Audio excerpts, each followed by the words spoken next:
আজ আমি বানাবো খাসির রোগান জোশ। প্রথমে রান্নার রেগুলার তেল দিয়েছি, এখন দিলাম 3 টেবিল চামচ ঘি।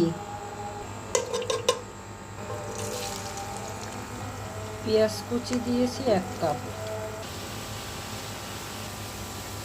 পেঁয়াজ বেরেস্তাটা এখন হয়ে গেছে, এখন খাসির গোশটা দিব।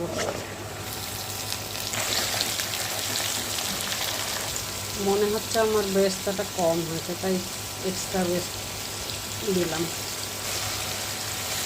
এভাবে 10 মিনিট ভাজতে থাকবো। বেরেস্তার সঙ্গে আমার 10 মিনিট কষানো হয়ে গেছে। এখন আদা রসুন 1 টেবিল চামচ আদা, 1 টেবিল চামচ রসুন দিলাম। আদা রসুন দিয়ে আমি 5 মিনিট কষিয়ে নিয়েছি, যাতে আদা রসুনের গন্ধটা না থাকে। এখন দিব 1 টেবিল চামচ ঝাল মরিচের গুঁড়া আর 1 টেবিল চামচ কাশ্মীরি মরিচের গুঁড়া।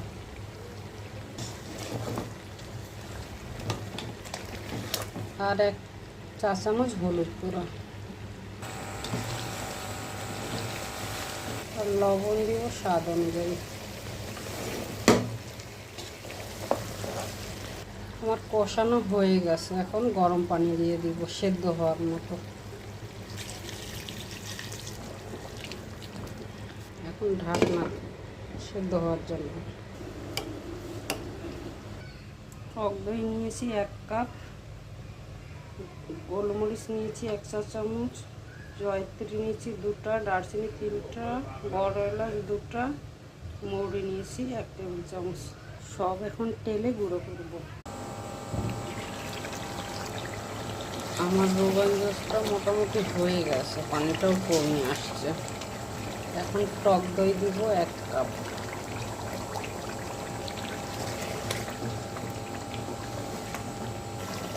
আর মেন মশলাটা দিব, যেটা নিয়ে তেলে গুঁড়ো করেছি।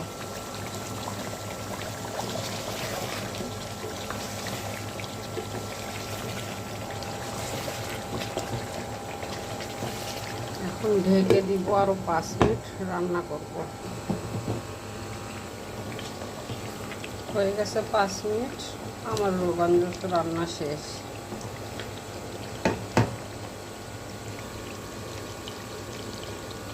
হয়ে গেল আমার মজাদার মাটন রোগান জোশ।